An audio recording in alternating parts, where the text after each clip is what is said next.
Hello, welcome to Meena's kitchen டாம்ரம் recipes. இன்னைக்கு நம்ம பார்க்க போறது ரொம்ப ரொம்ப ரொம்ப ஹெல்த்தியான ஒரு பிரேக்ஃபாஸ்ட். என்னன்னு கேட்டால் இது ஆஸ் யூஷுவல் எப்பவும் எல்லாரும் பண்றது தான். பட் அதுலயே கொஞ்சம் டிஃப்ரெண்டா நம்ம பண்ணியிருக்கோம். ரெட் ரைஸை வச்சு இன்னைக்கு இடியாப்பம் பண்ண போறோம். அதுக்கு தொட்டுக்கிறதுக்கு வெஜிடபிள் ஸ்டியூ. இதைத்தான் இப்போ எப்படி பண்ணலாங்கிறத பார்க்க போறோம் நம்ம. ஸோ ரெட் ரைஸ் வச்சு நம்ம பண்ண போகிற இடியாப்பத்துக்கு முதல்ல நான் என்ன பண்ணியிருக்கேன்னா, ரெட் ரைஸ் நம்ம எல்லாருக்குமே தெரியும். கடையில் நீங்கள் சிகப்பு அரிசின்னு கேட்டால் கண்டிப்பாக கிடைக்கும். அந்த அரிசியை வாங்கி இதை மாதிரி அதை நல்லா களைஞ்சு நிழல் உணத்தில் உணர்த்திட்டேன். நல்லா ட்ரை ஆன அப்புறமா அதை மிஷினில் கொடுத்து இப்படி திரிச்சு வச்சுட்டுருக்கேன். இந்த ரெட் ரைஸை நல்லா நைஸாகவே திரிச்சு வச்சுட்டுருக்கேன்.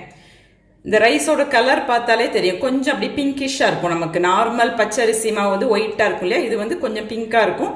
இது ஹெல்த்துக்கு ரொம்ப நல்லது. ஸோ 1 கிலோ அரிசி, சிகப்பரிசியை வாங்கி நல்லா களைஞ்சு நிழல் உணத்தில் உணர்த்திட்டு அதை அப்படியே திரிச்சு எடுத்து வச்சுட்டுருக்கேன் மிஷினில் கொடுத்து மாவா. இந்த ரெட் ரைஸ் மாவை வச்சு தான் இன்னைக்கு நம்ம இடியாப்பம் பண்ண போகிறோம். அந்த ரெட் ரைஸ் மாவில் நான் 1 டம்ளர் எடுத்துட்டு இருக்கேன். இன்னைக்கு நமக்கு எவ்வளோ மாவு வேணுமோ அந்த அளவுக்கு எடுத்துக்கலாம். 1 டம்ளர் மாவை நான் நல்லா வறுத்துக்க போகிறேன். நல்லா வாசனை வர வரைக்கும் வறுத்துட்டுடலாம். இது நம்ம ஃப்ரெஷ்ஷாக திரிச்சுட்ட மாவு இல்லையா மிஷினில். ஸோ நம்ம கொஞ்சம் நல்லா வறுத்துட்டு பண்ணினோம்னா ரொம்ப சாஃப்டாக இருக்கும் இடியாப்பம். வந்து மாவை நம்ம நல்லா வறுத்துட்டு இருக்கோம். இந்த மீன் டைம் நான் வந்து ஒரு பாத்திரத்தில் வெந்நீர் வந்து சுட பண்ணிட்டு இருக்கேன். அந்த இடியாப்பம் மாவை பிசையறதுக்காக ஹாட் வாட்டர் வேணும், அதுக்காக வெந்நீர் வச்சுட்டு இருக்கேன் அடுப்பில். இந்த வெந்நீரில் நம்ம டேஸ்ட்டுக்கு சால்ட் இப்போவே ஆட் பண்ணிட்டுலாம். மாவை மிக்ஸ் பண்ணும் போதே சால்ட் போட்டுக்கணும். ஸோ சால்ட்டை வந்து இந்த ஹாட் வாட்டர்லேயே போட்டுட்டோம்னாக்கா நமக்கு ஈவனாக மிக்ஸ் ஆகிடும். தண்ணி நல்லா தழைச்சிட்டோம். அதுக்குள்ளே மாவையுமே நம்ம நல்லா வறுத்துட்டுருவோம். மாவை நான் நல்லா வறுத்துட்டேன். நமக்கு வந்து வறுத்துக்கும் போதே ஒரு நைஸ் அரோமா வரும், அந்த அரிசி மாவோட வாசனை நல்லா வரும். அந்த மாதிரி ஸ்டேஜில் நம்ம ஸ்டவ் ஆஃப் பண்ணிடலாம். இப்போ நான் ஸ்டவ் ஆஃப் பண்ணிட்டேன், மாவை நல்லா வறுத்துட்டேன். இப்போ நம்ம வறுத்துட்ட மாவை அப்படியே ஒரு பாத்திரத்தில் நான் டிரான்ஸ்ஃபர் பண்ணிட்டுறேன்.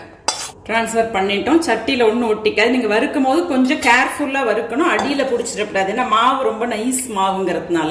இப்போ இந்த வறுத்துன்ற மாவில் நான் ஒரு 2 ஸ்பூன்ஸ் கோகோனட் ஆயில் ஆட் பண்ணிக்கிறேன். இதை நம்ம நல்லா மிக்ஸ் பண்ணி விட்டுடலாம். ஆயில் ஆட் பண்ணிட்டு இது கொஞ்சம் ட்ரை ஆகாமல் இருக்கும் இடியாப்பம் நம்ம பண்ணும் போது. ஸோ கோகோனட் ஆயில் எப்போவுமே ஒரு 2 to 3 ஸ்பூன்ஸ் நீங்கள் ஆட் பண்ணிக்கலாம்.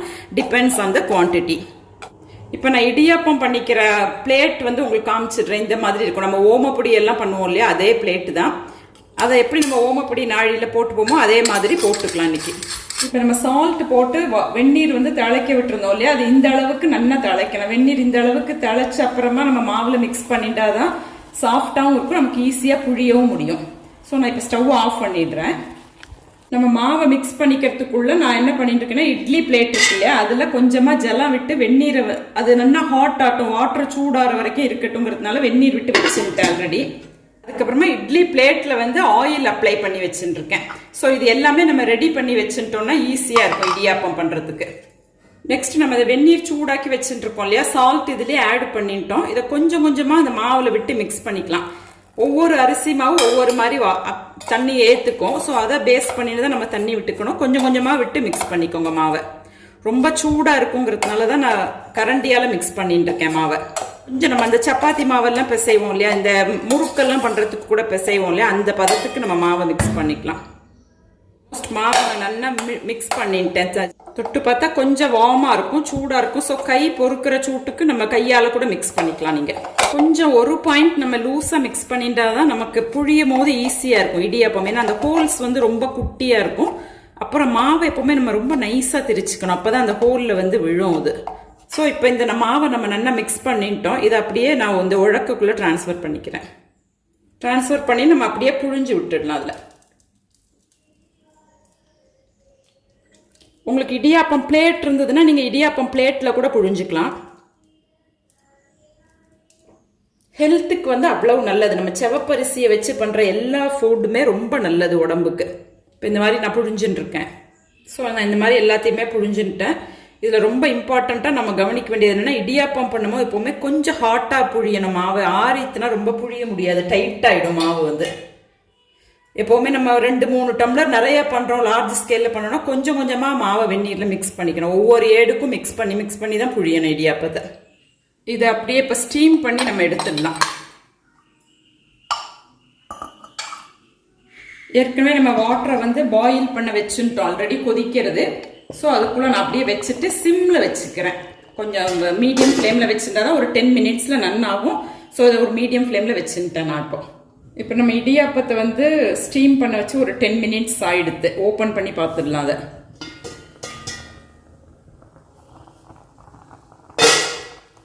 ஸோ நல்லா வெந்திருத்து நான் ஸ்டவ் ஆஃப் பண்ணிடுறேன். ஜஸ்ட் நீங்கள் லேசாக தொட்டு பார்த்தாலே தெரியும் வெந்திருக்கும். இது கொஞ்சம் ஆறின அப்புறமா நம்ம இதுலேருந்து எடுத்துக்கலாம். இப்போ நல்லா ஆறி எடுத்து இந்த இடியாப்பம் நான் எடுத்து வச்சு ஒரு 10 மினிட்ஸ் ஆகிடுத்து. இது அப்படியே ஸ்பூனால் எடுத்தால் அப்படியே வந்துடும், உங்களுக்கு இந்த மாதிரி வந்துடும். இது எல்லாத்தையுமே அப்படியே ஸ்பூனால் எடுத்து நம்ம அப்படியே ஒரு பிளேட்டில் ட்ரான்ஸ்ஃபர் பண்ணிடலாம். அது ரெட் ரைஸ்னால கலர் இந்த மாதிரி இருக்கும் உங்களுக்கு. நம்ம ஆயில் அப்ளை பண்ணிக்கிறதுனால ஒட்டிக்காது பிளேட்லையுமே. இப்போ நான் இதை அப்படியே ட்ரான்ஸ்ஃபர் பண்ணிட்டேன். இதை நீங்கள் வேணால் உதுத்து சாப்பிட்டுக்கலாம், இல்லைன்னா இப்படியும் சாப்பிட்டுக்கலாம். இப்போ இந்த ரெட் ரைஸ் வச்சு இடியாப்பம் பண்ணியிருக்கோம் இல்லையா, அந்த ரெட் ரைஸ் வந்து அவ்வளவு நல்லது ஹெல்த்துக்கு. இதை வச்சு நிறைய பண்ணலாம். நம்ம ரைஸை வச்சு என்னென்னலாம் ஃபுட் பண்ணுறோமோ, அரிசி மாவை வச்சு பண்றோமோ அது எல்லாமே இந்த ரெட் ரைஸ் ஃப்ளவர் வச்சு பண்ணலாம். இதுல ரொம்ப இம்பார்ட்டன்ட் வந்து இதுல வந்து அயன் ஜாஸ்தி இருக்கு, ஃபைபர் ஜாஸ்தி இருக்கு. பொன் குழந்தைகளுக்கு ரொம்ப ரொம்ப ரொம்ப நல்லது இந்த ரெட் ரைஸ் வந்து. அப்புறம் பாடியில உள்ள கொலஸ்ட்ரால் இருக்குல்ல, பேட் கொலஸ்ட்ரால கம்ப்ளீட்டா இதை அப்சர்வ் பண்ணிக்கும். அதனால இந்த ரெட் ரைஸ் நம்ம வீக்லி ஒன்ஸ் ஆகுது பொன் குழந்தைகளுக்கு கொடுக்கணும். அந்த பீரியட்ஸ்க்கு வந்து ரொம்ப நல்லது இந்த ரெட் ரைஸ் வந்து. ஆக்சுவலி இந்த இடியாப்பம் இருக்கு இல்லையா, இதுக்கு தொட்டுக்கிறதுக்கு வந்து வெஜிடபிள் ஸ்டியூ வந்து ரொம்ப நல்லா இருக்கும். அதை தாண்டி நம்ம இது கோகோனட் மில்க்கு, அதுக்கப்புறம் அதில் கொஞ்சம் ஜாகரி கரும்பு சர்க்கரையோ வெல்லமோ ஆட் பண்ணி கொஞ்சோண்டு ஏலக்காய் போட்டு அதையுமே இதுக்கு தொட்டுன்னு சாப்பிட்டுக்கலாம். வெஜிடபிள் ஸ்டியூ வந்து பெஸ்ட் காம்பினேஷன் ஃபார் இது இடியாப்பம். நெக்ஸ்ட் நம்ம அந்த வெஜிடபிள் ஸ்டியூ தான் எப்படி பண்ணணும்னு பார்க்க போகிறோம். அதுக்கு என்னென்ன வெஜிடபிள்ஸ் எடுத்துட்டு இருக்கோம்னா potato, green peas, carrot, beans, இந்த 4 தான் இன்னைக்கு நான் எடுத்துட்டு இருக்கேன். எல்லாமே நம்ம அவியல் கட் பண்ணிப்போம் இல்லையா, அதை மாதிரி கொஞ்சம் லாங்காக கட் பண்ணிக்கணும். பீன்ஸ் எல்லாமே ரொம்ப குட்டியாக இல்லாமல் கொஞ்சம் லாங்காக கட் பண்ணிக்கோங்க. இந்த சைஸ்க்கு கட் பண்ணிக்கலாம். அதை தாண்டி நம்ம எடுத்துட்டு இருக்கிற இன்னொரு வெஜிடபிள் வந்து ஆனியன். ஆனியனை வந்து ரொம்ப குட்டியாகவும் இல்லாமல் ரொம்ப பெருசாகவும் இல்லாமல் மீடியமாக இந்த மாதிரி கட் பண்ணி எடுத்து வச்சுருக்கேன். ஒரு ஆனியன் கட் பண்ணிட்டு இருக்கோம். அதே மாதிரி காரத்துக்கு வந்து இன்னைக்கு பச்சை மிளகாய் எடுத்துட்டு இருக்கேன். 3 பச்சை மிளகாய் எடுத்துட்டு அதை இந்த மாதிரி 4 வகுந்து எடுத்து வச்சுட்டு இருக்கேன். நெக்ஸ்ட் நம்ம எடுத்துக்கூடிய ஸ்பைசஸ் வந்து பிரிஞ்சி லீவ்ஸ், அப்புறம் கிராம்பு, க்ளோவ்ஸ் ஒரு 3 கிராம் எடுத்துட்டு இருக்கேன் இன்னைக்கு நான். அதே மாதிரி லவங் வந்து ஒரு குட்டி பீஸ் லவங் எடுத்துட்டு இருக்கேன். நெக்ஸ்ட் எப்போவுமே ஸ்டியூங்கிறது கோகோனட் மில்கில் தான் பண்ண முடியும். ஸோ கோகோனட் மில்கை வந்து கோகோனட்டை வந்து இந்த மாதிரி தண்ணி விட்டு மிக்சியில் அரைச்சி வடிகட்டி எடுத்து வச்சுட்டுருக்கேன். 3 பால் எடுத்து வச்சுட்டுருக்கேன் நான் இன்னைக்கு. இது ஃபர்ஸ்ட் திக்கான மில்க் கோகோனட் மில்க் பால் வந்து, இது செகண்ட் மில்க், இது தேர்ட் மில்க். ஸோ இப்போ நம்ம எப்படி பண்ணலாங்கிறத பார்த்துடலாம். அந்த ஸ்டியூக்கு எப்போவுமே கோகோனட் மில்க் விட்டுக்கிறதுனால கோகோனட் ஆயில் தான் நல்லா இருக்கும். ஸோ இன்னைக்கு நான் ஒரு 2 ஸ்பூன்ஸ் கோகோனட் ஆயில் விட்டுக்கிறேன். ஆயில் சூடானோன்னா அதில் 1 ஸ்பூன் ஜீரகம் நல்லா பொரிஞ்சிட்டோம். நெக்ஸ்ட் அதில் நம்ம எடுத்து வச்சிருக்கிற ஸ்பைசஸை ஆட் பண்ணிடலாம். லவங், கிராம்பு, பிரிஞ்சி லீவ்ஸ் 3 ஆட் பண்ணிட்டேன். இதை ஜஸ்ட் ஒரு 15 செகண்ட்ஸ் இந்த ஆயிலில் நல்லா ஃப்ரை பண்ணிடலாம். நமக்கு ஒரு சூப்பரான அரோமா வரும். இதை ஃப்ரை பண்ணிக்கும் போது, ஸ்பைசஸ் ஃப்ரை பண்ணிக்கும் போது ஒரு அரோமா வரும் நமக்கு. நெக்ஸ்ட் அப்படியே இதில் நம்ம கட் பண்ணி வச்சுருக்கிற ஆனியன், நெக்ஸ்ட் இது கூட நம்ம கட் பண்ணி வச்சுருக்கிற கிரீன் சில்லிஸ். இந்த ஆனியன் கிரீன் சில்லி ரெண்டுமே ஒரு 15 to 30 செகண்ட்ஸ்க்கு நம்ம ஆயிலில் நல்லா வதக்கிடலாம். ஆனியனை வதக்கிட்டோம், அதோட பச்சை வாசனை போயிருக்கோம். நெக்ஸ்ட் அதில் நம்ம கட் பண்ணி வச்சுருக்கிற வெஜிடபிள்ஸ் எல்லாத்தையுமே ஆட் பண்ணிடலாம். பீஸ், கேரட், பீன்ஸ், அப்புறம் பொட்டேட்டோ எல்லாத்தையுமே நான் ஆட் பண்ணிட்டேன். இதையும் ஒரு 2 to 3 மினிட்ஸ்க்கு நம்ம நல்லா வதக்கிக்கிறேன் ஆயிலில். இந்த கோகோனட் ஆயில் விட்டுட்டு இருக்கோம் இல்லையா, அதுலேயே நல்லா வதக்கிடலாம் இந்த காயுமே. இப்போ நம்ம காயை வந்து ஒரு 2 to 3 மினிட்ஸ் நல்லா ஆயிலில் வந்து வதக்கிட்டோம். இது வந்து காயத்தை வெஜிடபிள்ஸை வந்து உங்களுக்கு நல்லா சாஃபன் பண்ணி கொடுக்கும். ஏன்னா எப்போவுமே ஸ்டியூங்கிறது நம்ம வந்து கோகோனட் மில்கில் தான் வேக வைக்க முடியும். இப்போ நான் வந்து 3வது மில்க் எடுத்துகிட்டு இருக்கோம் இல்லையா, லிக்விடாக இருக்கும் அந்த மில்க்கு, அதை விட்டுக்கிறேன். ஸோ கோகோனட் மில்கில் வேக வைக்கும் போது ரொம்ப நாள் குக் பண்ண முடியாது வெஜிடபிள்ஸை. ஸோ நம்ம முதலே வதக்கிட்டோம்னா அது ஏற்கனவே 70% வதங்கிடும், காய் குக் ஆகிடும். அதுக்கப்புறம் ரொம்ப 2 to 3 மினிட்ஸ்லேயே இந்த நல்லா அந்த கோகோனட் மில்கில் வந்து நல்லா அதுவும் சேர்ந்து குக் ஆகிக்கும் போது டேஸ்ட்டும் நல்லாயிருக்கும். அப்புறம் அந்த ஸ்பைசஸ் கூட நம்ம வதக்குறோம் இல்லையா, அந்த ஸ்பைசஸோட அரோமா ஃபுல்லாக வெஜிடபிள்ஸில் இறங்கின்றோம். அதனால நமக்கு ஸ்டியூவோட டேஸ்ட் வந்து என்ஹான்ஸ் பண்ணி கொடுக்கும். அது நம்ம 3வது மில்க் ஆட் பண்ணிட்ட அப்புறமா அதில் 1 டீஸ்பூன் மஞ்சப்பொடி ஆட் பண்ணிக்கிறேன் நான்.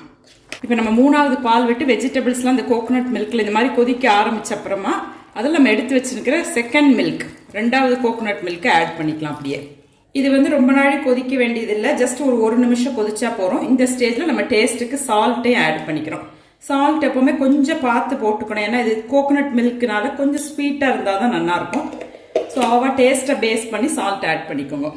நெக்ஸ்ட் இதில் 1 டீஸ்பூன் பெப்பர் பவுடர் ஆட் பண்ணிக்கலாம். நான் பெப்பருங்கிறது பெப்பர் ஜீரா ரெண்டுமே சேர்த்து தான் திரிச்சு வச்சுருப்பேன். அதை தான் இன்னைக்கு நான் மிக்ஸ் பண்ணிக்கிறேன். ரொம்ப வேண்டாம், ஜஸ்ட் 1 டீஸ்பூன்.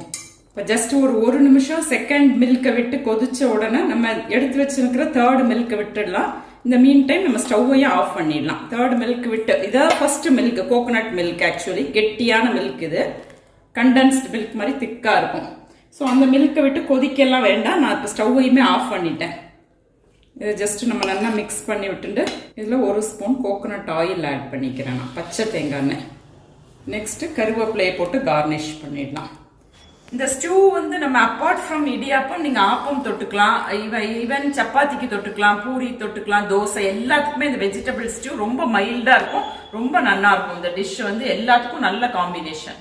ஸோ இப்போ நம்ம ஃபென்டாஸ்டிக் பிளஸ் ஹெல்தியான பிரேக்ஃபாஸ்ட் ரெடி பண்ணிட்டோம். அதாவது ரெட் ரைஸை வச்சு இடியாப்பம் ரெடி பண்ணிட்டு இருக்கோம். அதுக்கு தொட்டுக்கிறதுக்கு வெஜிடபிள் ஸ்டூ. பிரேக்ஃபாஸ்ட்ங்கிறத தாண்டி இதை நம்ம டின்னருக்கும் சாப்பிடலாம். இந்த ரெட் ரைஸ் வந்து ரெட் ரைஸ் இடியாப்பம்ங்கிறது ரொம்ப ஹெல்தி. உங்களுக்கு நார்மல் இடியாப்பத்தோட ரெட் ரைஸ் இடியாப்பம் ரொம்ப ஹெல்தியும் கூட. இந்த டேஸ்டியான ரெட் ரைஸ் இடியாப்பம் இது வெஜிடபிள் ஸ்டூவை எல்லாருமே ட்ரை பண்ணி பாருங்க. எவ்ரி வீக்லி ஒன்ஸ் இதை பண்ணி என்ஜாய் பண்ணுங்க.